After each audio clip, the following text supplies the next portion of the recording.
Gracias por venir. Mi nombre es Manuel, yo soy de la editorial que publica los libros que estamos presentando hoy. Psicología social, teoría y praxis, y subjetividad colectiva, realidad social. Primero quería arrancar agradeciendo a Fernando Fabris, a Silvia Puccini y Mario Cambiaso por elegirnos para publicar los libros que presentamos hoy. A Horacio González, que hoy iba a venir, pero tuvo una cita impostergable en una embajada. A Liliana, su compañera, que gentilmente nos hace llegar sus palabras. La de Horacio. La de Horacio, sí.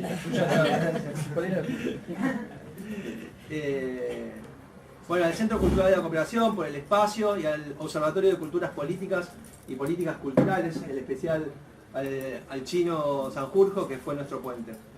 A mis compañeros y a nuestra familia por el aguante. Quienes editamos los libros que se presentan hoy, formamos una cooperativa de trabajo en el año 2001. Lo que buscábamos en esos años tan difíciles era un refugio. Sí, digo refugio porque en este invierno tan crudo es lo primero que se me viene a la cabeza. Cada vez más personas empujadas a vivir en la calle, es de una tristeza y desolación intolerable. No es el frío, es el capitalismo salvaje lo que deja sin refugio a las personas. Son las políticas de Estado las que apuntan a profundizar la concentración económica y la exclusión de las mayorías. Son las relaciones sociales las que priorizan la apropiación privada de las cosas por encima de las personas. Un sistema económico que supuestamente y engañosamente prioriza las libertades individuales tiene como principal objeto de opresión, de alienación a la mujer y al hombre en tanto individuos. Yo no soy especialista en la materia de la que nos van a hablar Horacio a través de las palabras de Liliana y Fernando, pero está claro que este es un punto central desde donde se analiza la subjetividad y la praxis transformadora, desde donde parten los psicólogos sociales e intelectuales comprometidos. Y hablando de transformación y de transformarnos, quería compartirles que en el trayecto de construcción de nuestro refugio, de nuestra cooperativa, nos fuimos encontrando con otros refugios. Nos fuimos encontrando con los compañeros del Bauen, que hoy están resistiendo también una amenaza de desalojo, del Instituto Movilizador de Fondos Cooperativos, que permanentemente nos están apoyando, de FACTA y la Red Gráfica, que son federaciones en las que nuestra editorial cooperativa forma parte, de cooperativas y empresas recuperadas por trabajadores y trabajadoras que forman parte de diferentes rubros y con distintos orígenes. Y los que nos va unando es una mesa grande, es un sujeto colectivo, una propuesta de trabajo, autogestionado y sin patrón. Y cuando nos referimos a autogestión, nos referimos no solo a autoproclamarnos como cooperativa, que eso está muy bien, y más aún en esta casa, que es la casa del cooperativismo, está muy bien reconocerlas, felicitarlas, y aprovecho, mañana es el Día Internacional de las Cooperativas.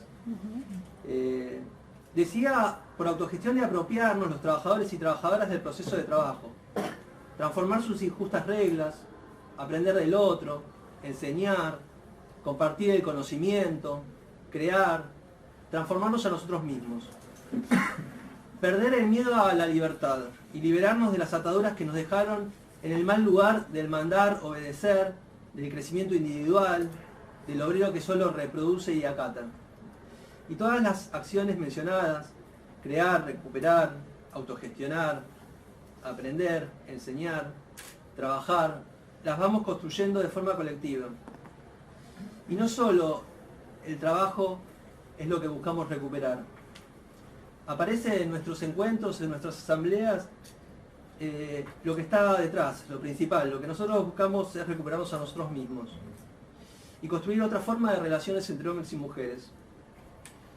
Hace unos años, por ejemplo, comenzamos a recuperar la palabra y además de imprimir comenzamos a publicar. Bueno, nuestra cooperativa empezó siendo gráfica y hace muy poquitos años es, además de gráfica, editorial. Decíamos en la primera publicación que hicimos, Huellas, vos citás en nuestra memoria, que es un libro que tiene historias y relatos de hijas desaparecidos. Hoy se busca que no tengamos voces, ni páginas, ni relatos, ni visiones. Por eso pensamos que es importante decir y escribir. El verdadero objetivo del trabajo autogestionado y organizado colectivamente es, o debería ser, el trabajo desalienado. Y ese camino hacia la libertad lo debemos construir con el conjunto de los saberes, el de los trabajadores fabriles, el de los psicólogos sociales, el de los sociólogos, el de los maestros, el de los músicos, el de las músicas, el de los médicos y demás trabajadores, junto a la imprescindible militancia de diferentes sectores que luchan contra la opresión. Tenemos por suerte un legado, una enseñanza. Partimos de experiencias muy ricas en luchas sociales. Y como ejemplo más emotivo de grupalidad, que logra sobrevivir a la adversidad, a la alienación, a la violencia, está el de nuestras queridas madres. Eduardo Galeano las homenajeaba diciendo: en Argentina, las locas de Plaza de Mayo serán un ejemplo de salud mental, porque ellas se negaron a olvidar en los tiempos de la amnesia obligatoria. Bueno.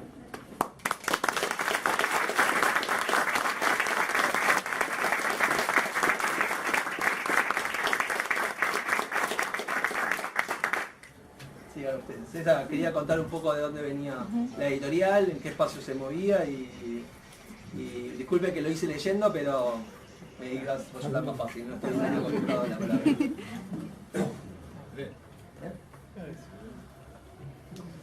Acá hay lugar para los que están parados, ¿no? Ya hay lugar, ¿no? Bueno, Hay dos lugares. sí. Bueno, ¿esto funciona? Sí, ¿no? Bueno, mi presencia aquí es bastante ridícula. Yo me llamo Liliana Herrero, soy música. No he leído el libro de Fernando. No era yo quien lo tenía que leer. Era mi compañero, que se llama Horacio Luis González, y que no pudo venir. Y entonces me manda a mí, eso es de los 30 y pico de años que hace que estamos juntos, creo que es la primera vez que me toca esta tarea. Se imaginarán, bueno, fue todo un tema de debate, para decirlo suavemente. Yo hubiera venido igual, pero no a ser de él. Después de tantos años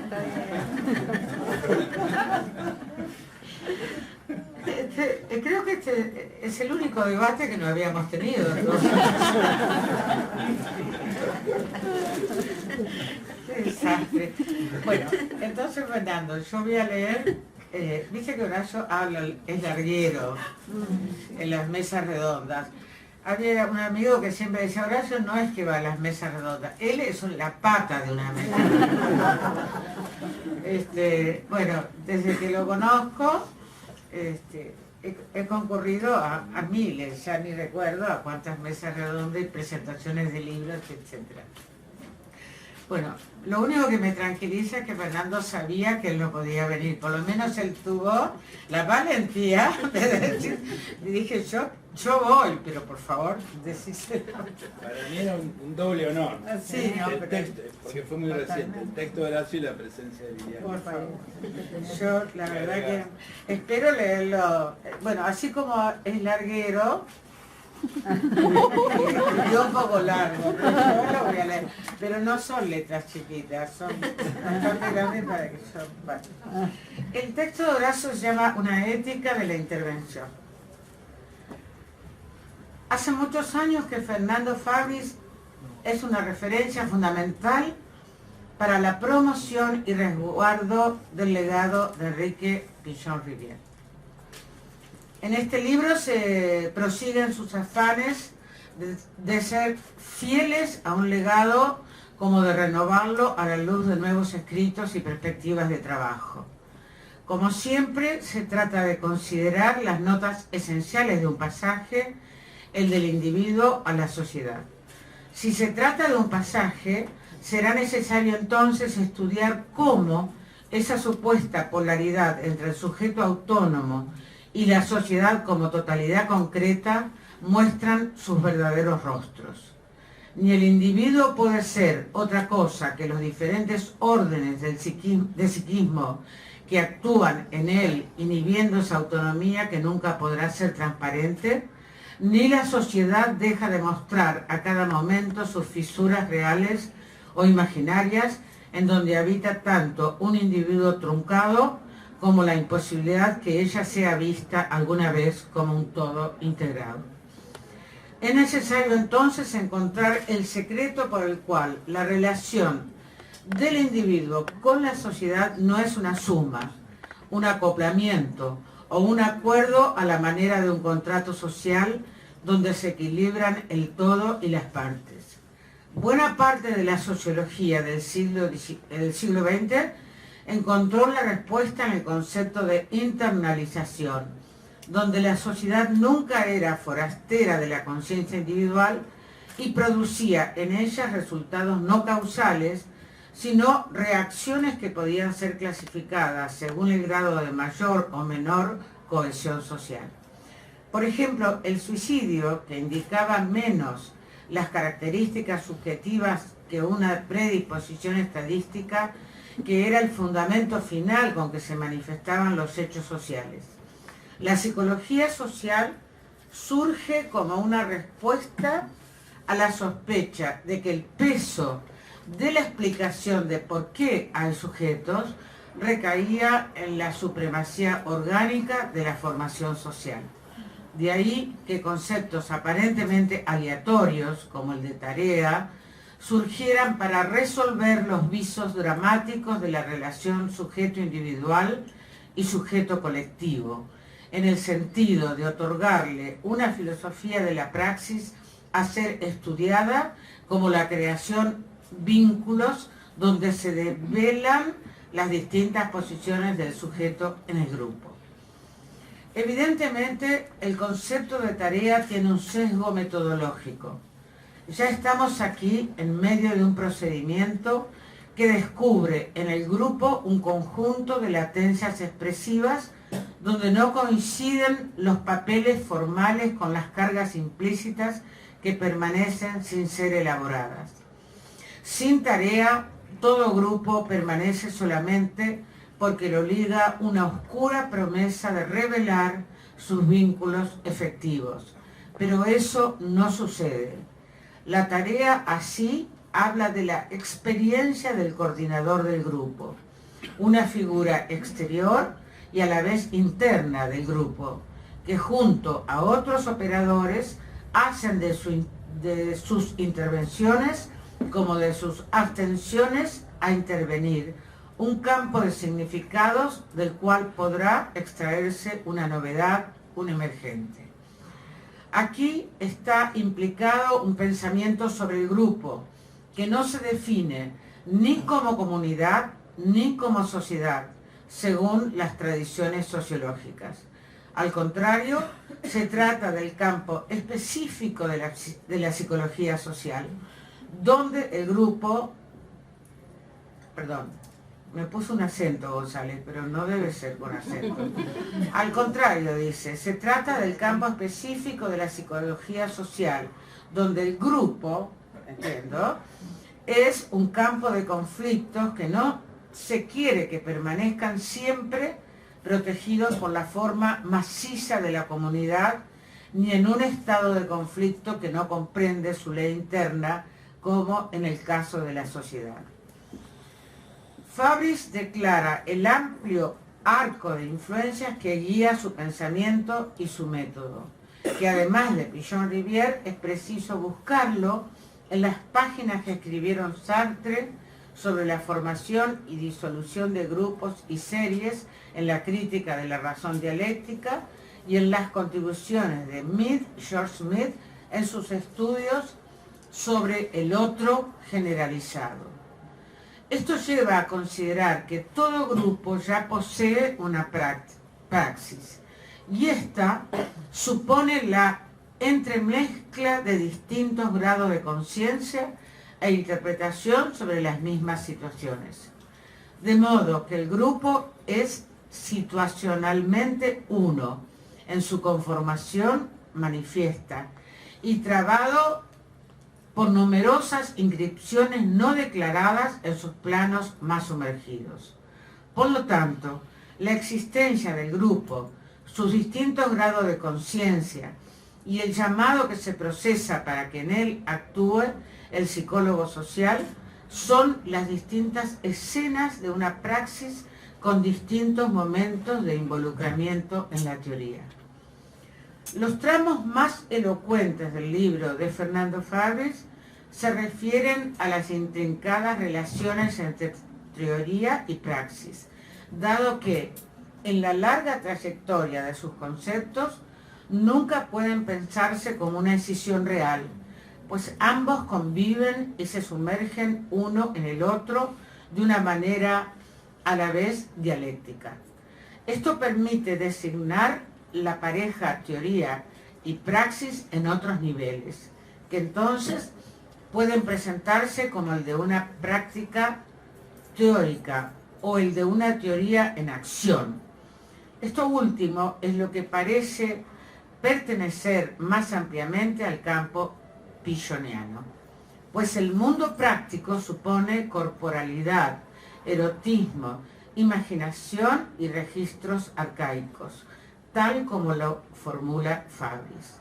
De ahí que en esta praxis y significados conceptuales se abre un ancho terreno que, si no logra abarcar mejor el concepto de inconsciente, se puede ensayar entonces con el de simbolismo. Será entonces en el proceso simbólico donde se abrigarán tanto las coordenadas de la teoría como de la práctica, desde ya atendidas por la idea nuclear de proceso vincular, el otro rostro del concepto de tarea. Una tarea es entonces una formulación o un encuadre conceptual, cuya materia es la práctica grupal con distintos niveles de simbolización, y a la vez esa simbolización no puede ser sino el constituyente del propio proceso vincular.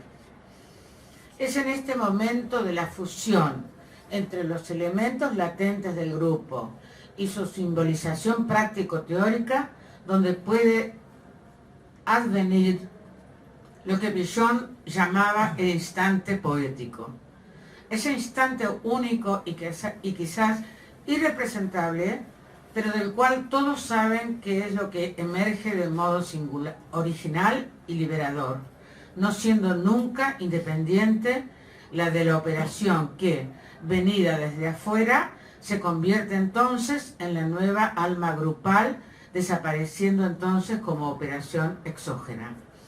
Es el momento cualitativo que tendrá estatuto de multidimensional y maravilloso, lo que muestra hasta qué punto Pichon había llegado en su traducción psicológico-social de los estudios sobre el carisma y el halo de comunión, lo que luego Fernando Fabris liga a una meditación sobre el papel del tercero, que no proviene de una instancia de benevolencia ni de reprensión hacia el grupo, sino de un proyecto de superar la fragmentación previa y los estereotipos que afectan la movilidad existencial del grupo. A partir de aquí puede deducirse la índole humanística del trabajo del tercero, esa terceridad que no es el grupo, pero que no deja de integrarse a él si el grupo revierte sus estereotipos inertes y genéricos, y si a su vez el tercero tampoco queda inmune a lo sucedido, como si su saber de operador psicosociológico no estuviera abierto también al nuevo aprendizaje que obtiene como miembro fantasma del grupo en su exterior y su interior a la vez. Un grupo es un conjunto de conocimientos efectivos y concretos, pero en torno a una representación. El grupo existe de muchas maneras no sabidas por él. El tercero debe observar a distancia, una distancia no abstracta sino real, una lejana cercanía. sabiendo que debe estudiar lo que Fabris llama la mutua representación interna y los procesos de depositación y resonancia. Esto es, todo lo que le atañe al tercero mismo como creación de la libertad del sujeto en el mundo grupal, que al aparecer como condición de libertad revela que ésta siempre precisa de intimidades, cercanías y prójimos que a su vez son terceros. Se trata aquí de un estudio de las sedimentaciones, afines al trabajo fenomenológico, donde las sedimentaciones mantienen, por un lado, la estabilidad del sujeto, pues le dan un auxilio en sus momentos arcaicos, pero por otro lado lo ligan a permanentes actos de reconocimiento, donde su propio presente de autoconciencia juzga los efectos residuales no analizados del pasado. Por eso, podría decirse que el trabajo de la corriente pilloniana no poco le debe a las tradiciones fenomenológicas, pero a su vez éstas han sido dotadas de nuevos métodos de acción en torno al grupo, como lo demuestra este libro de Fernando Fabris, donde se tributan diversas menciones a los predecesores, no solo al propio Pillon, sino también José Blecher, Hernán Kesselman, Ángel Fiachet, puede ser, así se dice el apellido, Moffat, Ana Quiroga y Vicente Citolema, entre tantos otros que el escrito de Fabris menciona como depositarios de este caracterizado linaje.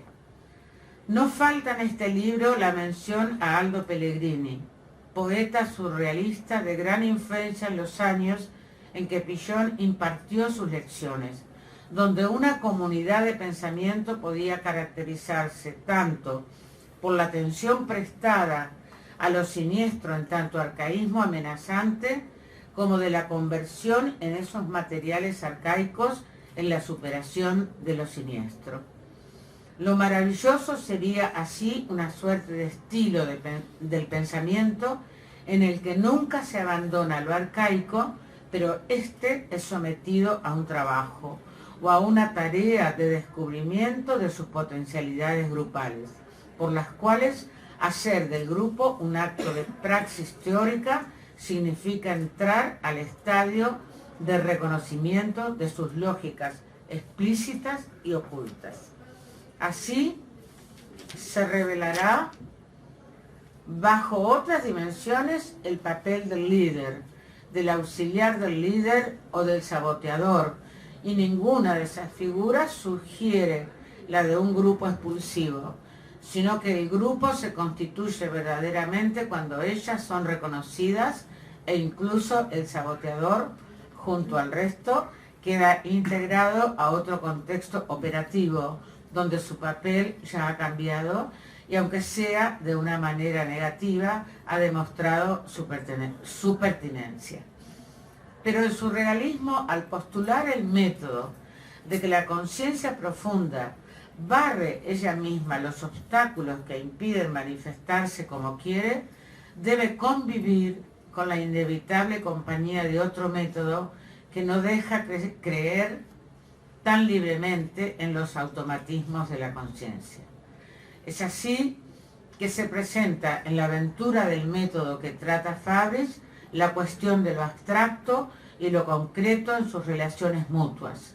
Este es un tema crucial que atraviesa todo el libro, pues el psicólogo social se atiene a sus técnicas de intervención, pero no debe abandonar las resonancias teóricas que las sostienen. Las prácticas basadas en preguntas, construcción de formularios y esquemas de intervención encuadradas no en pretareas, sino en el nivel de las tareas, exigen resolver a qué llamamos idea.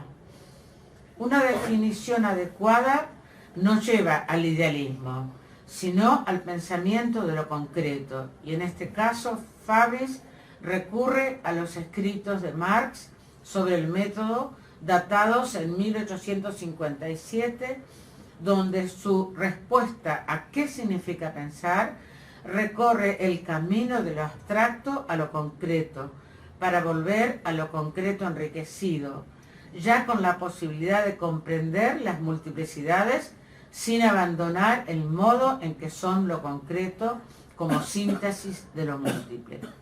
Estamos ante lo concreto pensado, que debió atravesar varias etapas donde lo empírico simple y la vuelta a lo empírico grupal, ya con la conciencia de que lo concreto tiene vida, está habitado por todas las determinaciones que descubrimos en nuestra tarea.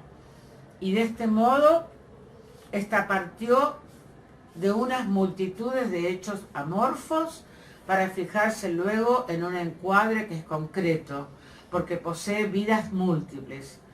Ya es un grupo que se autodetermina por los conocimientos que posee e intercambia sobre sí mismo. Es así que estamos próximos, si se tratase de una teoría política del contrato social y si se tratase de una teoría social de la comunidad organizada, de la comunidad ausente, de la comunidad inconfesada o de la comunidad acéfala. Todos temas de la filosofía del siglo XX que este libro evoca. Técnica y conceptos se reúnen así en la tarea del coordinador del grupo. Grupo que a su vez encuentra su verdad en la tarea, que pasa a ser así sinónimo de procedimiento y actuación del psicólogo social como componente tercero del grupo en su pliegue interno y en su exterior a la vez. El coordinador hace descansar su éxito en un modo activo de la ausencia, pues ha intervenido de tal manera que no suscitó en los participantes del grupo un simulacro terapéutico, que no le era reclamado, sino una adquisición de una forma de lucidez donde lo sustancial de lo descubierto hubiera sido dicho por uno de los miembros del grupo y no por el psicólogo social. Para Fabris, esta es una fuente de placer, pues su intervención no originó un aprendizaje por la vía de la imitación, sino de la incorporación de elementos propios para registrar los cambios que eran producidos, de hecho, por las puntualizaciones originadas en la praxis del método. No hay nada que nos dé más placer, y cita aquí a Fernando, a los pichonianos y, dice Fabris, dice al principio, pero me lo puso al costado. No hay nada que nos dé más placer a los pichonianos y nos agrupe en una misma identidad que la constatación de que a partir de la técnica utilizada, lo más importante pueda ser enunciado por los propios participantes, sostenidos por el encuadre y el vínculo operativo. Ese es nuestro goce estético y la satisfacción ética en el arte de las intervenciones. Ahí termina la cita. Nada mejor, pues, que dejar este escrito con el sentimiento de que estamos ante una forma de intervención que se piensa a sí misma como una ética. La ética del que suscita las fuerzas adormecidas de un grupo y los sujetos que lo integran. Y en ese despertar del que él no es propietario, ve en silencioso placer el resultado palpable pero anónimo de su intervención, que no era otra cosa que la manera de resaltar lo que era propiedad de todos. Horacio González.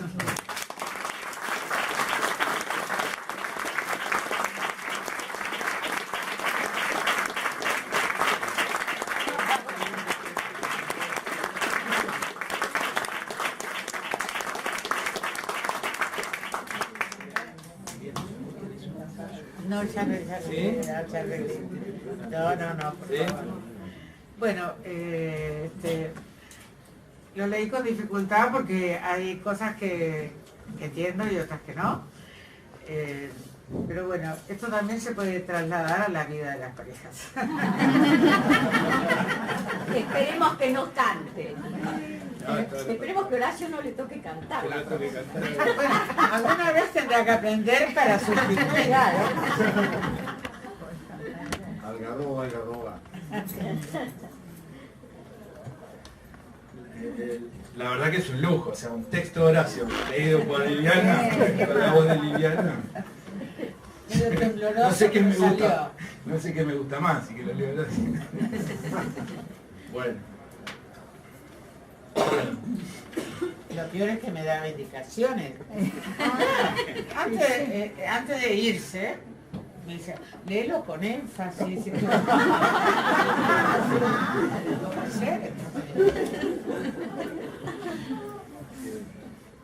Bueno, difícil, yo en este momento tengo el deseo de retirarme, porque entre el planteo tan claro y tan emocionante de Manuel en representación de la cooperativa El Zócalo y el texto brillante de Horacio y la voz de Liliana y la sensación de haber sido entendido en algunas cosas con tanta precisión, me daba el deseo de pedirles un rato y ir a reescribir algo de como decir, a ver qué dijo y reescribirlo de nuevo en el fin de semana, porque claro, las dos cosas, ¿no? El encuadre que hizo Manuel, tanto como el texto de Horacio, interpela a la producción que uno cierra cuando hace un libro. Pero algo que hubiera... Bueno, lo primero es agradecerles muchísimo la presencia a ustedes en este lugar. Es muy lindo cuando uno presenta un libro que esté lleno, que haya mucha gente, que haya gente querida. Agradecerle al Centro Cultural de la Cooperación, de cedernos este espacio a todos nosotros, a la cooperativa El Zócalo, con los que ya va el segundo libro con ellos y con los que yo me siento absolutamente cómodo trabajando juntos, porque esa es la sensación que uno tiene como escritor, que estás trabajando juntos y que es una preciosa sensación, que compensa esa cierta cuestión áspera que tiene el trabajo en soledad. Aunque, ya que estoy diciendo eso, digo que no, que el libro tampoco obligatoriamente es un trabajo en soledad, ¿no? Porque acá hay muchas personas, más de 10, que intervinieron activamente en el libro, que están nombrados uno por uno. Hay unas 30 personas que ya lo leyeron, porque intervinieron en el proceso de producción. O sea que es un trabajo relativamente solitario si uno quiere. No solo porque lo que uno escribe está dialogado con los alumnos, de los que siempre se aprende enormemente, aunque a veces no se lo declare, que se aprende enormemente, pero aparte por personas muy concretas, que nos juntamos en este verano y en el verano anterior a leer cada capítulo, a desarmarlo, a rearmarlo, y algunos de ellos acá y otros son de otros lugares del país, porque también eso, por suerte, las redes permiten, entre las cosas buenas que tienen, está eso. Así que también agradecerles a todos los que en los agradecimientos están y que ya saben quiénes son. Bueno, el texto, Horacio, no sé, no quiero decir. Después, en todo caso, mi idea es decir algo y también que dialoguemos. Podría decir muchas cosas. La única que digo es que entiendo, una que es muy interesante, que un sociólogo de la cultura, de la capacidad que tiene González, haya agarrado el libro y lo desmenuzó, lo hizo, como se diría en criollo, lo hizo de goma, o sea, lo estudió y escribió un texto muy, ¿no? Bueno, muy preciso, muy, como por otro lado alguien diría no puede ser de otra manera tratándose de Horacio González, pero bueno, igual lo digo porque siento eso, que se metió. Desde ya creo que ese texto de Horacio es un gran aporte al mismo tema del que se ocupa el libro, ¿no? Y a su vez el espacio este está convocado como cultura y subjetividad, y a su vez en ese marco en la presentación del libro.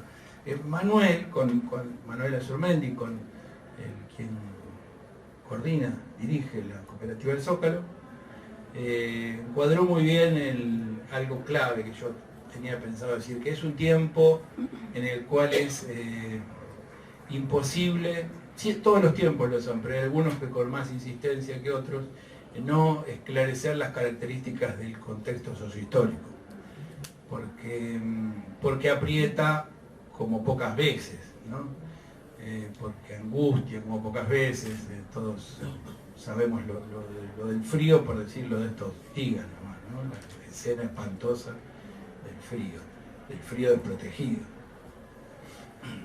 Yo ahí diría, para ser muy breve, que hace, por generación, yo cumplí 18 años más, yo de la generación soy de Malvinas, son los que cumplimos 18, sí, no fui a Malvinas, pero es de esa generación que hicimos el secundario en la dictadura y los tiempos más poderosos de la época de la, ¿cómo le llama Hobsbawm? La edad de oro o el tiempo de oro del siglo XX, no los vivimos. Vivimos la dictadura, cuando éramos adolescentes, un veranito democrático breve, 15 años de neoliberalismo, y para muchos de nosotros, probablemente no coincidamos en esa idea, pero tuvimos la suerte de vivir un proceso latinoamericano y argentino que nos transformó, nos fue feliz. Yo la verdad que en el año 2000 pensé que nunca iba a vivir algo parecido a lo que me habían contado que había pasado en la década del 50. Y porque fue un contexto de avance social. Yo hasta ahí no había vivido nada que sea avance social desde el 76. Y tampoco nunca pensé que iba a vivir la década del 30, de la que me hablaba mi mamá, que nació en la década del 30, ¿no? Y me contaba la venta del órgano, ¿no? El acordeón de mi abuelo, porque bueno, no había... Y tampoco pensaba que iba a vivir algo así, y una década conservadora, oligárquica, tan brutal como la que estamos viviendo. Pero bueno, eso fue muy contextualizado por Manuel, y lo tomo, porque también los dos libros que hoy presentamos, habría que pensarlos con relación a esas circunstancias históricas, ¿no? Pichonianamente los libros son expresiones emergentes de tiempos históricos. Y aquel libro que se llama Subjetividad Colectiva y Realidad Social, que lo hicimos con Silvia Puccini y con Mario Cambiaso, fueron 10 años de trabajo. Ese libro ya lo publicamos, lo presentamos 10 veces hace un año y medio, y lo invitamos a estar hoy porque le seguimos teniendo cariño y porque sigue teniendo un gran interés, porque es un método para estudiar los aspectos psicológicos del proceso sociohistórico que nos llevó 10 años construir. Y que yo diría tiene un prólogo de Horacio González también, que es tan amable y auspicioso como el texto que leyó Liliana. Y no es casual, ¿no? O sea, la construcción, las dos cosas, la necesidad de investigar los aspectos psicológicos de la vida social con metodologías rigurosas. Es decir, que ahí está la idea de Sartre, que las personas somos no lo que el mundo hace con uno, sino lo que hacemos con lo que el mundo hace con nosotros. Y los libros, individuales o colectivos, son eso, son lo que tratamos de hacer con lo que el mundo hace con nosotros, y al decir nosotros es un nosotros colectivo, no individual. Por eso el acto intelectual de producir un libro, por ejemplo, Subjetividad Colectiva y Realidad Social, es una respuesta a los sufrimientos que genera y la necesidad de conocer mejor esos aspectos del orden social. Nosotros practicábamos ese conocer lo psicológico un poco intuitivamente, ¿no? Por eso alrededor de esa cuestión de que en la psicología se hablaba con un exceso de intuicionismo de la realidad social, por no decir, a veces se guitarreaba un poco, para decirlo criollo. Entonces todos opinábamos sobre a nadie se le ocurre opinar sobre psicoterapia sin estudiar un poco, o de qué pasa en un proceso grupal sin por lo menos ir 2 años a la escuela, o sobre instituciones. Entonces nos pareció que había que crear una metodología rigurosa, y además cuando es rigurosa lo otro que permite es que es accesible a todo el mundo. Es decir, que la lectura de lo psicológico a nivel social no va a ser propiedad de pocas personas muy especiales, sino que podía ser aprendido por cualquier persona que si se entrenaba en eso iba a poder sacar conclusiones válidas respecto de lo sociohistórico, de lo psicológico de lo sociohistórico. Ese es aquel libro. Al que le gusta lo que estoy diciendo de para qué sirve eso, es aquel libro, ¿no? Es cómo entendemos lo psicológico colectivo, pero con instrumentos, ¿no? por instrumentos metodológicos y como trabajo. Dos amigos que trabajan en un centro político en Lanús, de base, me decían hace un rato que algunos de los resultados, los textos que producimos a partir de ese método son leídos con una gran comprensión, lo cual me lo decían hace un ratito, me da una enorme satisfacción, porque lo peor que podría producir es que uno va a textos de una intelectualidad que le sirvan a personas que no necesitan esos textos. Y esta metodología permite crearme inclusive en términos simbólicos, metafóricos, descripciones de la realidad, que es eso lo que ofrece aquel libro. Lo presentó Alejandro Scherzer, aquel libro hace 2 años, un pichoniano uruguayo, y él decía, nosotros pretendíamos que sea un libro de investigación, de hecho el subtítulo es una metodología de investigación, él decía que es una metodología de la intervención, y está bien lo que plantea Scherzer. Nosotros quisimos, creo que, ser humildes, prudentes, pero es cierto que cuando uno, la investigación activa, cuando uno investiga con otros, el generar un conocimiento produce cambios. Y la metodología que produce es una metodología grupal, participativa, expresiva, en donde las conclusiones se elaboran en conjunto. Bueno. Salteo un poco, cambio de tema. No, porque también me parece importante decir que la construcción de ese libro, cuando empezamos a hacer ese libro todavía no teníamos un vínculo con Horacio Side como personas que leíamos, pero a raíz de aquello fue que nos acercamos ahí por el 2010, y a partir de ahí fue muy intensa la relación, porque organizamos gran cantidad de actividades en la Biblioteca Nacional, homenajes a todos los discípulos de Pichon Rivière, y gran encuentros colectivos de cientos de personas, varios años, y además Horacio estuvo en la presentación de otros libros, junto con Fiasqué, junto con Ana Quiroga, junto con Hernán Kesselman, y con otras, bueno, con Alfredo Moffat y otros que hablan, con Vicente Citolema. Eso también quiero hacer esa nota al pie. Bueno, eso se rompió, ¿no es cierto? Lo de la Biblioteca Nacional fue una catástrofe. Dale. Sí, yo creo que una de los padecimientos físicos que ha tenido Horacio desde que se fue de allí, que por supuesto se pensaba ir, no necesitaron echarlo, lo echaron, pero antes de que lo echaran él se fue. Son muchos resultados de, no quiero hacer una cosa causal, necesariamente causal, digamos, pero son el resultado de lo doloroso que fue la partida de la Biblioteca Nacional. Fue muy doloroso porque allí se hicieron enormes cantidades de actividades. Lo traigo primero porque vos lo nombraste, pero vi una nota tan miserable de Clarín, salida hoy, sobre que las calderas, los empleados están, la Biblioteca Nacional hoy está sin calefacción. Entonces no funcionan las calderas, un edificio enorme, por supuesto han decidido reducir los horarios de trabajo porque se mueren de frío, son un disparate.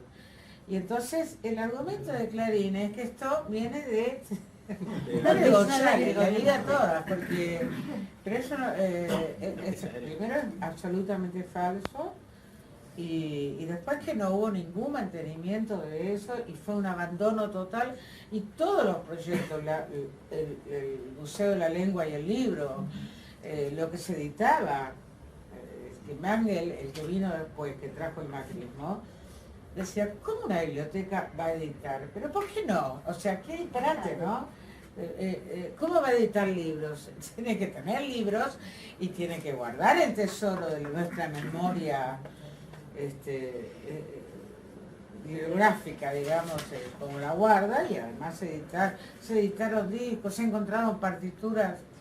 Ahora se encontró partituras de años, comidas por las ratas, tiradas, bueno, se editaron discos que se llaman. Pero bueno, es tan miserable la nota ¿De hoy? de Clarín hoy que, la verdad, lo traje a cuento porque... Sí, sí, Bien. Bueno, pero vamos ahí, retomo lo de la psicología social. Me fui hacia la relación con Horacio, que es muy importante, porque cuando... y que viene apoyando muchísimo todo desde la biblioteca y desde su propia consistencia personal como gran autor, ¿no? Y interlocutor. El segundo libro, Pichon Rivière, Teoría y Praxis, que también describió Horacio, es un libro que llega, digamos, sería, en mi caso, llega después de 30 años de práctica y llega después de 7 libros previos. Sí, es el octavo, o sea, es un libro ya como de madurez, por no decir de vejez, ya, dentro de pronto. Y es el primero que se llama Psicología Social, de todos, ¿no? Escribí sobre otros temas, pero es el primero, cuestión que me dio cierto temor por ese título, en que muchos colegas que están acá me animaron a que le ponga el título, que es la palabra fundamental. O sea, la psicología social es el nombre que designa la disciplina. Es como si hubiera un libro que pone psicología. Bueno, hay que bancársela. Otros se llaman Pichon Rivière, un viajero de 1000 mundos, Pichon Rivière, la construcción de lo social, romper barreras. Otros se llaman Pichon Rivière como autor latinoamericano, mucho, como me decía un escritor amigo, demasiado Pichon Rivière. Estoy esperando que escriba uno que no se llame Pichon Rivière. Y ponerle psicología social es un gran desafío. Y en dos sentidos, en el de usar ese nombre que designa la perspectiva teórica de Pichon Rivière, y también en el sentido de usar la palabra teoría y praxis. Es decir, que es un libro que intenta algo exhaustivo. Yo hace mucho tiempo que siento que la psicología social tenía que tener un libro que sea como un manual, que uno agarre y que más o menos tenga una pasada por los distintos temas.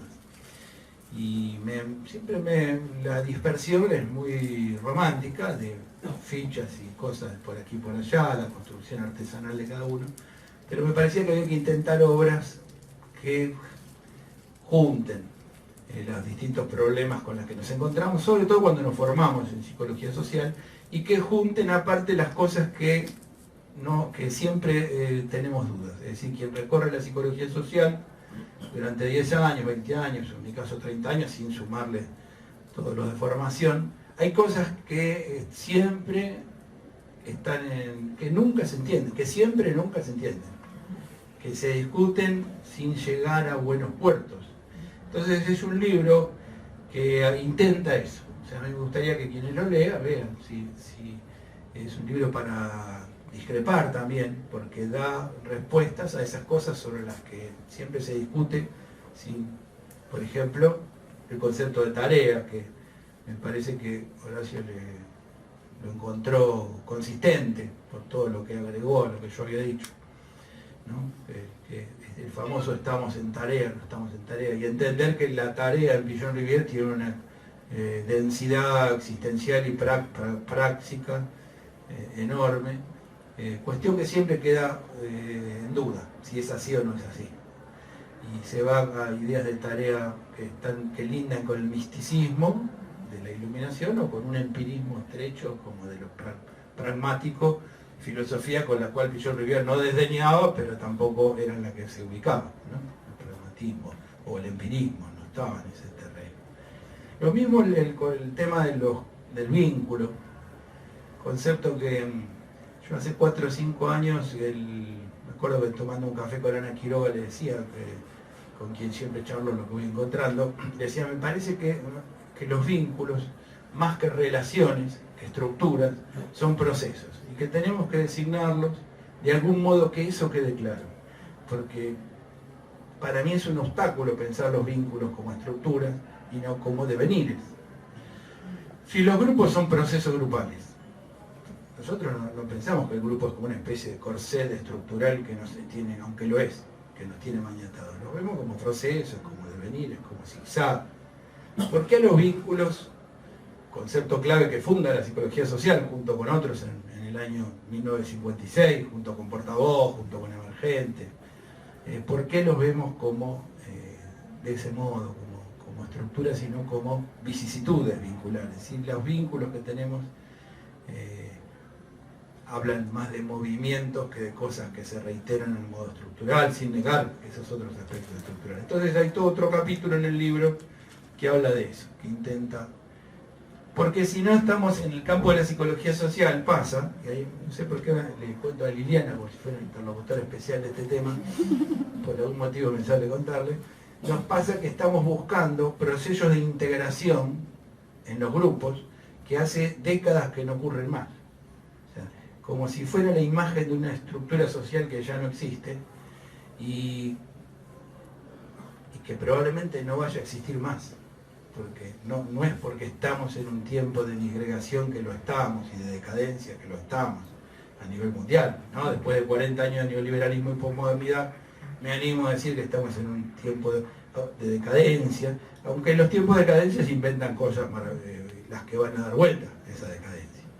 Pero entonces, entre los rizomas del posmodernismo, que naturalizan la fragmentación y la ilusión líquido, y el estar deseando una integración que alguna vez existió para los que somos más grandes, que nos acordamos cómo era, modos de integración rígidas, modos de integración vistas desde hoy esquemáticas, me parece que, y nos parece, digo, porque hay muchos diálogos que hay que buscar modos, usando una vieja imagen oriental, firmes y flexibles al mismo tiempo, ¿no?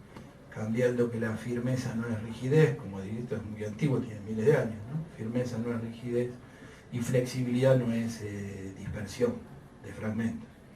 Entonces en ese terreno también ahonda este libro, qué palabras ponerle a los vínculos para amigarse un poco más con la fluidez que el tiempo y las variabilidades que el tiempo actual nos presenta todos los días y a cada rato, sin por eso ir a una idea de sujetos estallados, de fragmentaciones, de sujetos líquidos, sin identidad, y tener que renunciar a esas otras cuestiones como la identidad, aunque esa identidad sea en movimiento, ya sabemos, y en modificación y en reescritura. Bueno, esa es otra de las cosas que intenta el libro. Es parte de una historia muy, como lo dice también Horacio, es parte de una historia fuerte en la Argentina, el libro, ¿no? O sea, historia que se puede remontar al asilo de Torres en la década del 30 y en Luján, cerquita, que se remonta a la década del 40 cuando se crean los grupos operativos y el servicio de adolescentes en el Hospital Borda, que tiene un punto clave en el año 55 cuando se funda el Instituto Argentino de Estudios Sociales, IGIADES, y se crean, Pillon Rivière crea en 2 años 20 conceptos que no existían hasta ese momento, luego de 4 años de crisis enorme, ¿no? Que eso a veces no es tan conocido, pero Pillon Rivière escribe la mitad de la obra antes de 1951 y la otra mitad de la obra después del año 55. Y del 51 al 55 no escribe nada, porque hace una crisis enorme con la psiquiatría y el psicoanálisis previos, que lo lleva a inventar todos los conceptos que los psicólogos sociales usamos hoy.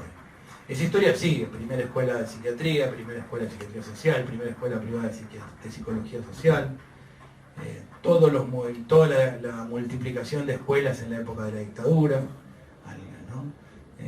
Que como modo de resistencia se multiplican las distintas variantes de distintos maestros y distintas modalidades de practicar la psicología social, entre las cuales ninguno tiene la verdad absoluta y ninguno el error absoluto. Creo que hay un desafío de encontrarnos los psicólogos sociales de los distintos vericuetos, que es muy importante. No voy a hacer una historia de eso porque requeriría una reunión para eso, nada más. Y sí me parece que hay un desafío en esta época, que es que yo asumo en parte, o como uno de los posibles, que es el de repensar en función de algunos de los conceptos de Pillon Rivière. Yo hace unos 5 años, cuando empecé a ver que había conceptos que se podían mejorar, me asusté bastante. No me resultó grato pensar eso, digamos, ¿no? A pesar de mi edad, que ya debería, ¿no? Ya dije de qué generación soy. Pero entonces consulté, ¿a quién consulté? Consulté distintas personas. A Ana Quiroga ya la nombré, a Hernán Kesselman, que me acompañó, uno de mis maestros, y ahí también alguien que venía de otro lado, Horacio Echegoyen, un psicoanalista que fue presidente de la Internacional Psicoanálisis, con el que hice una gran amistad, y le dije, mira, veo que tales modificaciones son necesarias, me gustaría que me opines sobre la seriedad de mi percepción sobre todo eso. Y bueno, con esas 3 personas que me dieron cierta veña para que siga adelante, que me animé a hacer este libro, el de Psicología Social Terapéutica, que es muy ortodoxo. Ahí hay un autor que ahora no voy a recordar el nombre, el otro día estaba en clase y tampoco nombrada, que habla de la emocionante aventura de la ortodoxia, ¿no? Con Hernán, que es un gran deleuziano, pichoniano deleuziano, con quien trabajé 30 y pico de años. Yo siempre le decía, un poco para explicarle por qué no me hacía deleuziano, le decía, mira, yo soy pichoniano ortodoxo, no como bancame en ese punto. Pero entendiendo por ortodoxo algo extremadamente difícil, porque ser ortodoxo no es decir lo mismo que alguien dijo alguna vez, es mantener las premisas de lo que alguien dijo alguna vez, pero recrear las conceptualizaciones desde el tiempo que se vive y desde los aportes que existieron. Y tener también la valentía de que si esas recreaciones alteran las premisas básicas, reconocerlo. Y uno dejará de ser pichoniano, que no es como un matrimonio, que uno es para toda la vida. O sea, en la ciencia, si tiene era para toda la vida. Si, ustedes saltearon bien, está puro. Quiero decir, la ciencia, si algo tiene, que tiene que confrontarse con los hechos, con las circunstancias, y nadie nos obliga a hacer lo que no queremos hacer. Yo hasta este momento, todo lo que creo que se puede aportar, que ustedes dirán, si es así, cuando lo lean, y en todo caso avisen por mail de algún modo, lo que piensan, o lo reescriban, yo me enteraré por otras cosas que se escriben, o que otros me avisen que se escribieron. Ese es el campo científico, ¿no? El campo de recreación, de invención, de teorización sobre lo que se hace. Y eso que estoy diciendo del libro Psicología Social vale absolutamente para el libro Subjetividad Colectiva que hicimos con Mario y con Silvia, porque ahí me quita la vergüenza de decir lo que estoy diciendo, porque somos 3, entonces repartimos, que es un libro escrito con una enorme valentía, lo puedo decir porque no estoy implicado yo solo, o en todo caso los puedo imaginarme que son ellos los de la valentía, pero es un libro que dice que los modos de estudiar los aspectos psicológicos del proceso social dejaban mucho que decir. Implica en la psicología social. Y entonces construye un instrumento metodológico para democratizar los modos de análisis y darle rigurosidad científica. Y rigurosidad quería decir en serio, ¿no? O sea, es un libro que fue presentado en los lugares más exigentes de la metodología argentina, entre otros, Horacio González, no solo él. Y bueno, entonces eso es lo que a donde creo que voy yendo, es a la necesidad de seguir pensando, de actualizar, de autorizarnos para crear nuevas ciencias, nuevos conocimientos. Yo creo que, digamos, estamos en un tiempo que, a pesar de la malaria política de la que se hizo referencia, estamos en un tiempo que, visto más en perspectiva, va a requerir que inventemos cosas nuevas. Es decir, todos tenemos muy cerca la edad de oro, ahí me acordé como le dice Hoffman, la edad de oro del siglo XX, los 50 y los 60. Y después vino un periodo oscuro a nivel mundial, donde, por ejemplo, para decir un dato muy concreto, la desigualdad, aumentó la curva de desigualdad del 73 acá, es un espanto, ¿no? Entre las clases. Pero me parece que vamos a vivir un tiempo de cambios y que hay que inventar, que nos vamos a apoyar en los grandes maestros, en los grandes pilares. Pichon Riviere es uno de esos, a pesar de su absoluta exclusión de los ámbitos formales de la educación en Argentina. No voy a insistir en eso, porque siempre hablo de esa cuestión, hace 40 años, no casualmente, pero Pichon Riviere tenemos que como profundizarlo, mejorarlo, actualizarlo, porque la potencia de un campo científico de calidad, de rigurosidad, de seriedad, es un gran apoyo para cambiar la vida social, no es poco, ¿no? La sociedad no se cambia de la psicología, como decía Pichon Rivière, se cambia de la política, de la mejor política, pero la psicología social ayuda a comprender, orientar y a transformar en parte esa misma sociedad que tanto necesitamos. Y ese es el sentido, ¿no? El sentido personal, pero también institucional, sociohistórico, político, cultural, de los dos libros que se presentan. Y yo con esto cerraría. A mí me gustaría, en todo caso, que haya ahora sí algún tipo de intercambio, de preguntas o de opiniones, si les parece bien. Tenemos tiempo, Manuel, ¿no? Sí, sí, sí.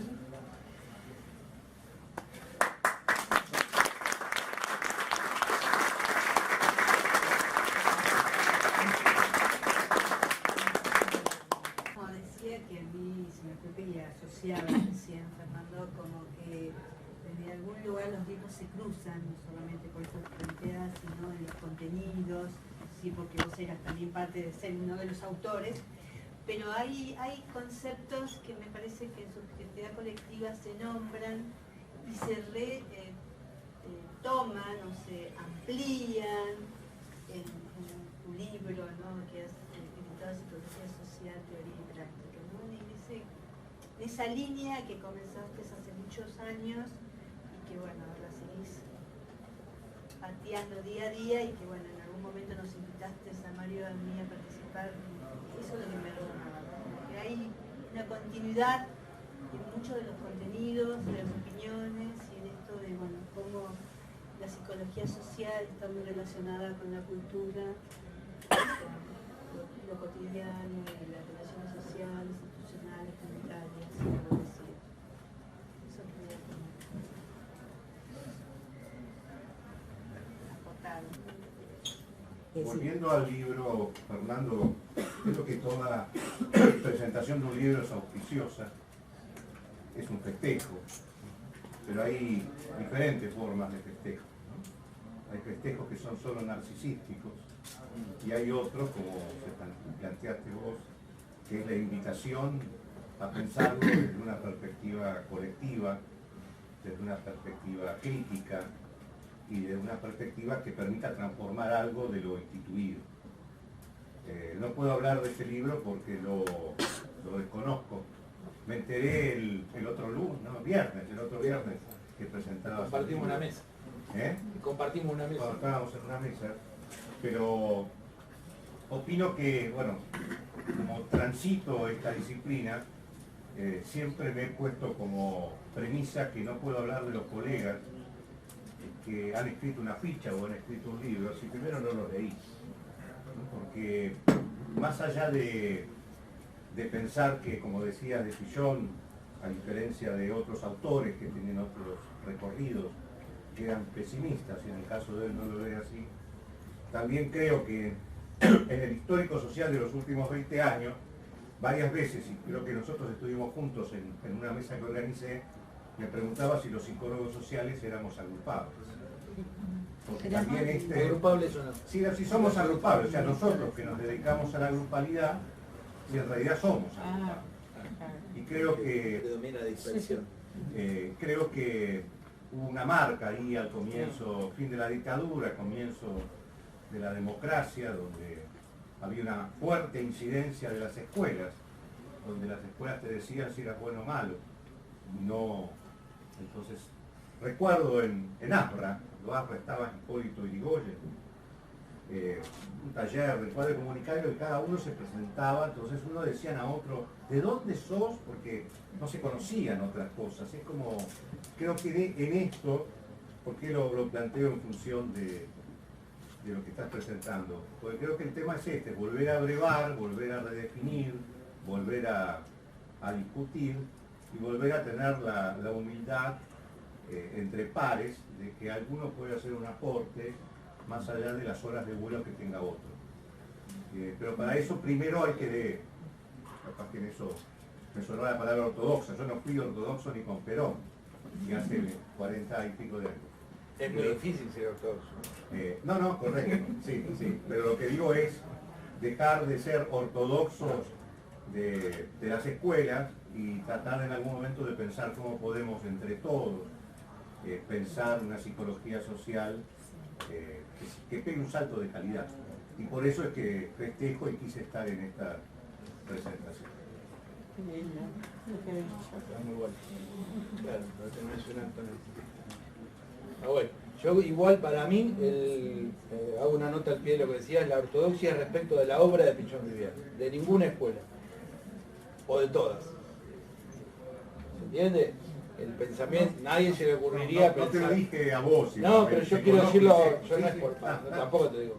Y me parece que el gran aporte es la obra escrita de Pichon Rivière, 150 artículos. De un autor desconocido, ninguneado por Argentina hace 40 años, inclusive donde muchos de los nuestros dicen que no escribía, ¿no? Habrán escuchado decir que no escribía. Yo lo primero que hice es leer toda la obra, leerla entera, a ver quién había sido Pichon Rivière. Por eso digo que ser ortodoxo es muy difícil, porque es como ser freudiano sin la consistencia de la obra. ¿Qué es ser freudiano sin la consistencia de la obra escrita? O gonzaleano sin tomarse el tiempo de leer la obra. Entonces me parece que la referencia siempre es la obra de un autor. Ahí el autor, aunque te parezca que no, o alguien diga que no, puso todo lo que quería que lo trascienda a su tiempo. Hasta sus últimas palabras, cuando escribió sobre el tiempo, no casualmente en el año 77, a poco de morir, escribió un artículo sobre el tiempo. Bueno, ¿qué quería decir? Que algo dijo. Eso me parece que es algo que tenemos que rescatar las generaciones, que es la absoluta centralidad de la obra escrita, ¿no? Que no elude los que dicen los 100 seguidores o discípulos que tuvo, y la incluye, pero sobre ese corpus, ¿no? Si no, es como una cosa más difusa. Estoy poniendo un poco exigente, disculpen. Pero es lo que pienso. Me parece que el hecho de seguir publicando y sistematizando y editando las producciones que vamos desarrollando, ¿no? Son un gran aporte a desocultar todo esto que se hacía referencia hace un rato. Y me parece que son una muestra también de la síntesis del esfuerzo colectivo, ¿no? Más allá de que indudablemente este libro es de autoría tuya o aquel de otros de nuestras autorías, creo que en alguna medida sintetizan el esfuerzo de muchos compañeros y de tareas realizadas por muchos compañeros que si los libros no estuvieran, tal vez se pierde como producción. Y que en ese sentido me parece que tenemos que significar como muy valiosa esta producción, ¿no? Además del esfuerzo individual, de la síntesis del trabajo de decenas de compañeros de distintos equipos de investigación que a lo largo de estas últimas décadas han hecho cada uno su aporte, ¿no? Y que en alguna medida se sistematizan en estos libros, ¿no? Compañeros que algunos están presentes, otros no. Yo diría, en esto, lo hemos hablado muchas veces, ¿no? Aparece esta imagen que da Daniel Biglietti de que atrás nuestro que uno canta por otras voces también. Y yo creo que la producción de estos libros está asociada a los que cantamos, pero también a todos los que cantan por nosotros. Incluidos personas que no conocimos, pero existieron. Incluidos, Claro. Muchos que no conocimos, y algunos que son parte de los 30.000 desaparecidos, etc.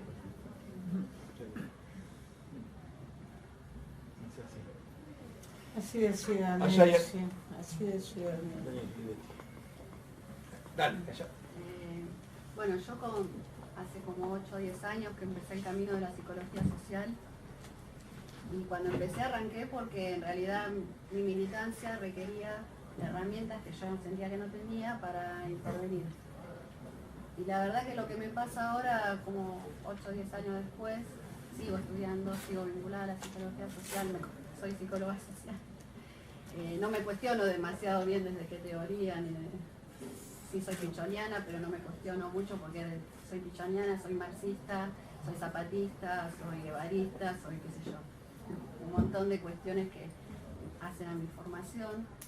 Pero lo que cuando vi siempre, igual sigo tus libros, desde siempre, pero en este en especial cuando justamente lo denominaste de psicología social, fue como muy fuerte porque en una realidad tan compleja que estamos viviendo, los que trabajamos en el campo social y militamos y estamos en los barrios, la verdad que cada vez necesitamos más herramientas desde donde pensar lo que está pasando. Cada vez nos quedamos, o sea, cada vez son problemáticas nuevas y necesitamos dar respuestas nuevas a todo lo que está pasando. No solo la fragmentación, sino el acumulado, ¿no? El acumulado de tristeza, de melancolía, de bueno, todo lo que está trayendo este sistema, ¿no? Que no es nuevo tampoco, como que se acrecienta, ¿no? El dolor de las personas. Yo siempre decía, ¿qué quiero hacer yo como psicóloga social? Y bueno, colaborar a la transformación social, pero aparte tratar de aliviar el sufrimiento de los compañeros con los que laburaba. Y la verdad que agradezco el libro también, como tantos otros aportes que uno va buscando en la práctica, si nos sirve para poder intervenir, que nos pueda servir, porque es mucho lo que necesitamos, es cada vez más feroz y cada vez más conflictivo todo, y nos está costando. Entonces, como que lo empecé a leer ya, y siento que me está sirviendo para repensar cosas que ya vengo elaborando. Y por lo menos yo valoro mucho eso, que me ayude a tener herramientas para intervenir. Lo veo como vital en este momento. Siempre lo es, pero como que está todo muy heavy. A mí me resonaron, digamos, varias cosas. Por ahí un hilo conductor a esto, yo decía, bueno, la verdad que el mejor homenaje cotidiano que puede hacer un pilloniano ortodoxo, ¿no? Es escribir, y es en un punto seguir con lo que siempre hizo Pillon, ¿no? Porque si uno lo piensa, Pillon dice, bueno, Pillon primero fue psiquiatra y escribió, después fue psicoanalista, digamos, y siguió escribiendo, y ya como inclusive cuando creas la teoría, digamos, de la psicología social y todos los términos, los siguió retrabajando y repensando hasta el último día. Con lo cual me parece que esto, como pillonianos ortodoxos, en realidad podemos tomar más la metodología, digamos, el proceso de lo que hizo el doctor Enrique Pillon Rivière. Ah, qué lindo. Me da un alivio lo que dice. ¿No?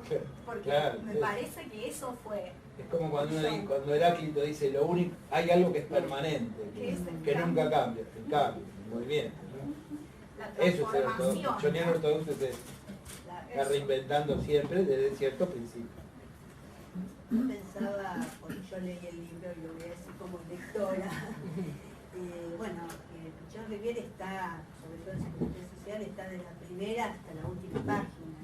Pilloniano, pero está escrito con un lenguaje y una claridad y una sencillez que a uno le da hasta placer ir leyéndolo y reencontrándose con conceptos que uno ya conoce desde la práctica y su formación y que están tan bien plasmados y tan claros y tan expuestos de una forma que evidentemente, lo hablaba con Fernando, habla de todos sus 30 años de experiencia y de su formación y de su... pero digamos que realmente es muy gustoso leerlo, pero sobre todo porque uno se encuentra con esto, con elementos para la intervención, como decía la compañera, ¿no? Elementos que uno ya conoce pero que hoy los mira también desde otro lugar, porque no deja de estar cruzado por la actualidad, por el aquí y ahora, ¿no? Que tiene que ser pensado en esta escritura. Eso también quería como aportar desde lectora, digamos.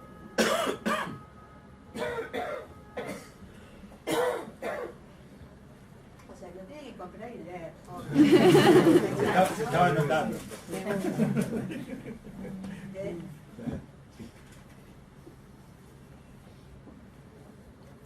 Yo no me animo a intervenir porque no leí No. nunca en mi vida al señor Pillon Pero ya te Rivière. estamos incluyendo. Pero en lo que ustedes están discutiendo, intuyo, sospecho, vamos a decirlo así, para aliviarlo un poco, es la cuestión del legado.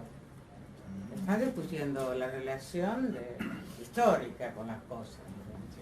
Cuando él hablaba citaba a Daniel Viglietti, cuando uno hace un acorde, está la humanidad entera.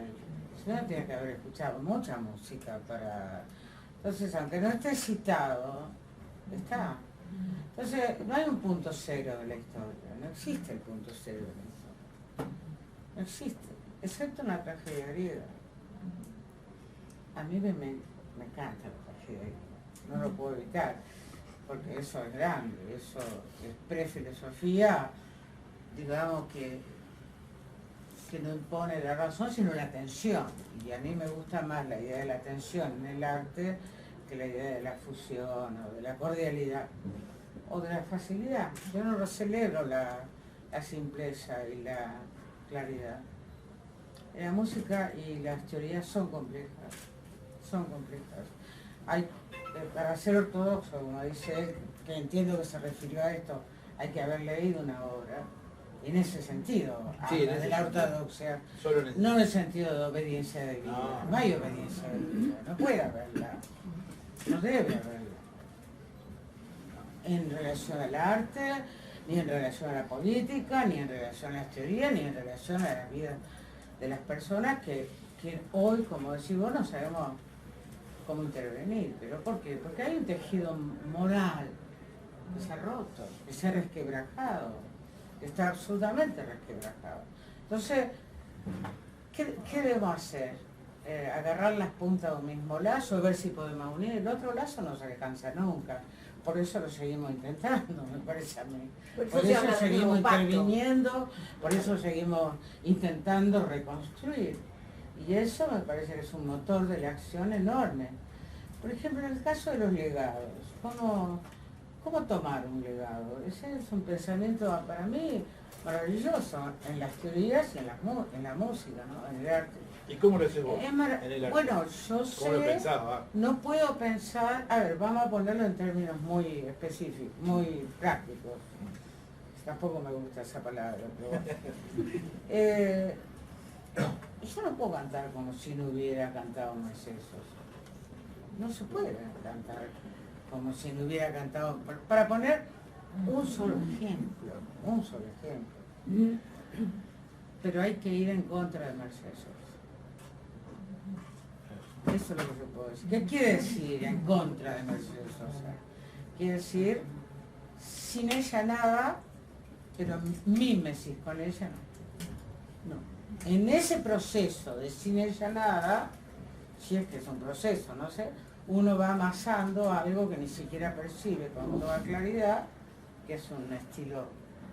Solo quería decir que lo que ustedes estaban discutiendo, me parecía a mí, era la cuestión del legado. A mí me resulta absolutamente pertinente. De qué es, sobre qué senderos o infinitos senderos estamos intentando construir algo propio. Es una relación, yo retomo lo que voy a decir porque es muy interesante para lo que somos. Tenemos a Pichón ahí con quien hablamos de distintos modos, el tema del legado, de la repetición ciega o de la repetición creativa, etc. ¿no? Y John Rivière, como autor clásico, tiene textos que uno los puede leer 50 veces y siempre entiende algo nuevo. Y dice, ¿cómo puede ser que leí una teoría de la enfermedad o el prólogo de Franco Di Segni de la pintura? Lo leí 40 veces, ya tengo más de medio siglo y este sujeto, para no decir lo que pensaba, dice cosas que no había escuchado antes. Eso lo tienen los grandes autores. Pichón Rivière. Y determinadas Ese que dice, disciplinas. dejame tener la idea. Ese es el que decían que no escribía, tiene textos que los puedes leer 40 veces y te siguen informando sobre la realidad. El que muchos dicen que no escribía. Y a su vez, no se me ocurriría nunca, o me sentiría absolutamente absurdo, intentando un texto al modo de Pichón Rivière, porque sería la impostura total. Sin que eso implique la facilidad de encontrar una propia voz, que la propia voz se te pierde, la reencontrar. Yo hace 5 años me había perdido, no sabía cuál era mi propia voz. Ahora creo que encontré algo más o menos, otro modo de decir. También son los tiempos históricos los que te hacen perder y reencontrarte, no solo los procesos individuales. Y aparte de esto me gustaría que quienes son, hay otros coautores escondidos en el público que no dijeron nada, dos particularmente, porque el libro tiene capítulos en coautoría, así que me gustaría que Mónica y Gabriela también si quieren decir algo, porque coescribieron. Bueno, pero retomando este tema que Liliana, de qué hacemos con los grandes maestros, ¿no? Mercedes Sosa para vos y Pichón Rivière para nosotros. Quiero decir, hay voces nuevas, hay siempre voces nuevas, lo mismo en la escucha. Entonces, esto demuestra, de algún modo no, demuestra que la historia no procede por etapas, procede a saltos. Entonces, aquello que fue dicho allá lejos y hace tiempo, por citar a Carson, no está allá lejos de ese tiempo, sino que por el contrario, está en el futuro esperándonos. Eso es lo que yo creo que es la historia. Eso es la historia. Y eso pasa en el arte y ahí imagino que también en la teoría. Pero eso es una idea que yo tengo para pensar la música, pensar... La música piensa un territorio y un tiempo. Si no piensa un territorio y un tiempo, estamos hasta la mano, porque world music no hay fronteras. Hay países, hay territorio, hay tiempo, la voz piensa una patria. Lo demás es todo bolazo del mercado y de las compañías discográficas. Eso es lo que... Entonces, eso lo tenemos que tener claro. Cuando lo tenemos claro, realizás una profunda acción teórica y política sobre vos misma y sobre los otros. Esto es lo que... Esto no lo dijo González, mirá. Tenés que suplantarlo más seguido. De González bien saber de dónde viene. Corre con ventaja. Pichón Rivière, o sea que lo mío es como es una falta de respeto, para porque la nosotros verdad que no lo conozco. En Mercedes Sosa y Atahualpa Yupanqui juntos. Para muchos de nosotros. Bueno, ya que me siento aludida y que yo soy Mónica y Mónica Dileo y comparto desde hace muchos años la materia ética con Fernando, aparte de ser amigos, y me siento honrada de estar en el libro, en un capítulo y como ser lectora de una parte. Estoy empezando a leer el libro, como dice Silvia, los primeros capítulos ya leí 3, leyendo otras cosas tuyas, me resonó el lenguaje claro y muy muy fácil de que quieras seguir leyendo, como si estuvieras leyendo una novela que te interesa mucho. Bueno, tienes esa leí 3 capítulos por ahora nada más, bueno, pero conozco tu recorrido. Y me parece que lo que dice Liliana también desde alguna manera habla de la transformación también. Yo que te conozco, que conozco tu carrera, somos vecinas del barrio y te he escuchado, siento que en esa transformación que haces de las canciones y de tu propia voz es más o menos lo que nosotros estamos buscando, como el legado de alguien al que admiramos profundamente y que algunos, como Fernando, como Silvia, como Mario, lo pueden poner en textos para que nos ayuden a todos, ¿no? Y me parece que fue una buena articulación. Quizás no conozcas a Pichón Rivière, pero me parece que empezaste a comprenderlo, porque lo expresaste muy bien a través de la música. Bueno, gracias. Así que, bueno, simplemente eso. Que... Habla de leer. Habla de leer. Y bueno, opino como Paola, que nos sirve mucho para todos aquellos que estamos en el campo de trabajo y que elegimos ese lugar de trinchera, digamos, y que nos ayuda a seguir repensando los conceptos. Y gracias. A mí me impactó un poquito lo que dijo, lo del legado que traes vos, Diana. Porque me parece que yo el legado asocio también con los que nos dejan, ¿no? Nuestros padres, maestros, ¿sí? ¿Qué hacer con ese legado? ¿Qué hacer con esa herencia? Yo siempre pensé que tenemos que tener una actitud de que, digamos, multiplicar lo que nos dejan. multiplicar lo que nos deja. Si me dejan el dinero 100, transformarlo en 200, digamos, no ser extractivo. Claro. ¿No? Y esa actitud, esto que vos traes del legado y dijiste, yo no puedo cantar ignorando la existencia de Mercedes Sosa, pero tengo que ir en contra de ella. Asocio mucho a la idea del parricidio.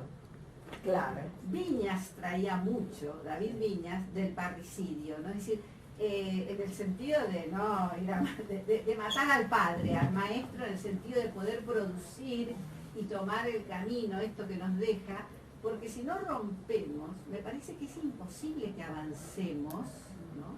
Aunque seguimos las huellas, pero también hablamos de huellas, que poder de cada huella hacer otras, ¿no? Duplicar. Y que a veces en esas herencias o en la idea del legado y que nos apropiamos de eso del legado, como que si seguimos otro camino o lo queremos transformar o resignificar, hay un concepto en muchísimas disciplinas que es la traición, ¿no? Y creo que eso nos paraliza. Con Hernán Kesselman lo hablé mucho, con un gran psiquiatra, Hernán Kesselman, psiquiatra, psicoanalista, y lo hablé mucho la teoría esa del parricidio. No estoy tan seguro que sea como dice Freud. No, yo no dije que fuera Es más, así. no Yo dije es por que se vos, habla. digo por Freud. Él plantea. Es más dialogado, o sea, es más dialogado, es más acompañada la ruptura. La ruptura es un modo de estar cerca del otro. O sea, cuando uno rompe como gran autor después de estudiarlo muchos años, puede temer la ruptura, pero termina muy cerquita del otro. Yo me siento más cerca de Pichon Rivière y de mis maestros que antes que animarme a producir lo propio. La ruptura se produce al nacer, entonces cuando nace algo, siempre se tiene que romper con lo anterior, es evidente. Sí, evidente hay pocas cosas. Pero hay cosas a mí casi todas las cosas me llevaron mucho tiempo comprenderlo, ¿no? Y una es esta, ¿no? Lo de que es un gran tema, el de cómo, digamos, primero, y agregaría que para que la ruptura sea productiva, debe estar hecha sobre un gran conocimiento de aquello con lo que se trata. Yo me animé por primera vez hace 4 años a decir que inventé algo nuevo. Y ya tenía 50 años hace 4 años. Es decir, y había escuchado mucho decir que supuestamente siempre todo el mundo había inventado todo. Y siempre me pareció que hay invenciones que no lo son, y que las invenciones profundas implican un gran conocimiento de lo previo, ¿no? Hay que charlar mucho con los abuelos, con los padres, con los tíos, para un día crear una singularidad que uno nunca sabe cuál es la que va a crear. Es como una singularidad informada, por decir así. Supongo que Liliana tendría que haber conocido a Mercedes Sosa mucho antes de animarse a crear una voz propia. Y creo que en eso está el compromiso de nuestra generación, los que todavía no somos tan grandes y ya no somos jóvenes, pero que tenemos que evitar las simplicidades de una época donde todo se hace como supuestamente fast food, rápidamente. Y crear algo es un gran esfuerzo, un gran desafío, ¿no? Y un gran modo de respeto a aquellos con los que uno rompe, entre comillas. Entonces llamarle a eso parricidio, la verdad que es un concepto que no me gusta. ¿Se entiende por todo lo que dije? Sí, es más un acto de amor que un acto violento. Tiene un momento violento. A mí me gusta más la idea de Lewin, cuando decía que todo aprendizaje implica diferenciación. No hay aprendizaje sin diferenciación. Bueno, hay que diferenciarse para aprender. Y diferenciarse es diferenciarse. Es identificarse y contraidentificarse. Es simbólico de la muerte del padre. Que así que estoy de acuerdo con Hernán Kesselman. Un homenaje a Hernán Kesselman que hace poquito partió para otro lado. Gran maestro. Gran compañía, gran persona. ¿Lo conociste, Hernán? ¿Sabés que hace poquito? No, me acabo de entrar. Te acabas de enterar. Hay una anécdota que siempre cuenta Alfredo Moffat, que dice que él en un momento le dijo a Pichón, sos como un padre para mí. Y que Pichón le respondió, ¿y sabes qué? Yo quisiera ser tu hijo. Y a mí me parece que ahí hay una clave, ¿no? Porque Sí. cuando uno habla de parricidio, hay un momento emocional que no condice en absoluto con el sentimiento que uno tiene cuando respeta a un maestro, pero se da cuenta que tiene que crear su propia voz. Me parece que es como estabas diciendo, que hay, o sea, subir a la paridad del maestro y tener otra voz es un vínculo más afectivo que tiene poco que ver con el parricidio. Me quedó esa idea dando vuelta. Te agradezco cómo lo expresás. Bueno, había alguien que ahí, no sé, la Chowi, ¿no querés decir algo? Es un artículo que tiene mucha historia, ¿no?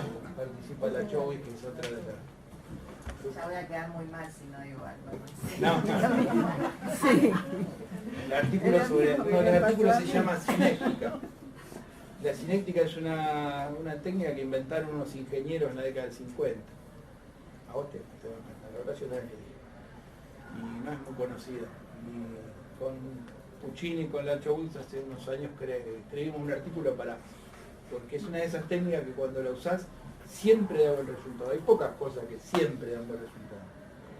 En psicología, 5 o 10 cosas. Una de ellas es la técnica esa. La usamos en el psiquiátrico con pacientes graves, la usamos con alumnos de secundario, incluso con gente normal. Un día vimos.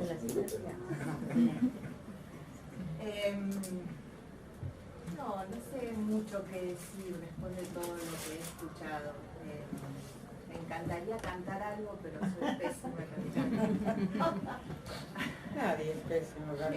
Eso también es un invento de Occidente. Sí. Alguna vez trabajaré eso. Pero bueno, quizás yo hojeé el libro, no lo leí aún.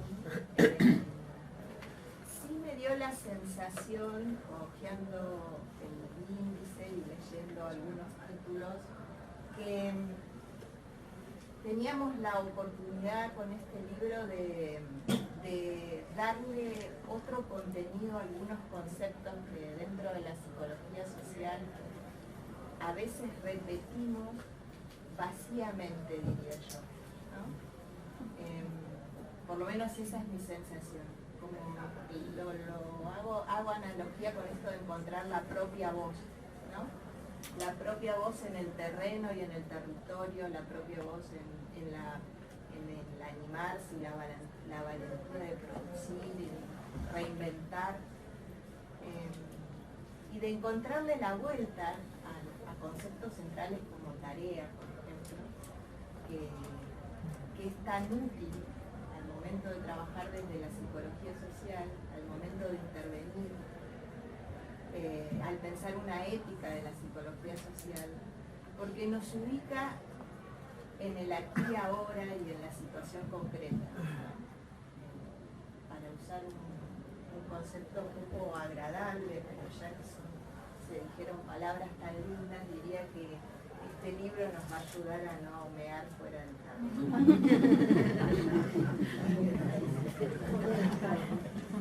El libro te va a ayudar a no mear fuera del qué bueno. Fernando, el año pasado fui estudiante mucho de Escuela Pichón y ¿Más fuerte?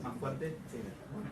Fui estudiante de la Escuela Pichón de segundo año, junto con otros compañeros, y ahí nos compartiste algunas partes del libro, y fue un poco privilegio. Creo que estuvimos en esa cosa de teoría y práctica y de vuelta. Nos ayudó a cerrar un montón de cosas que nos quedaban sueltas, de psicología social, que repetíamos y no sabíamos qué significaba. Y bueno, nada, gracias, fue un placer haber sido estudiante y compartir eso, estar en ese proceso. Así que nada, eso. Linda.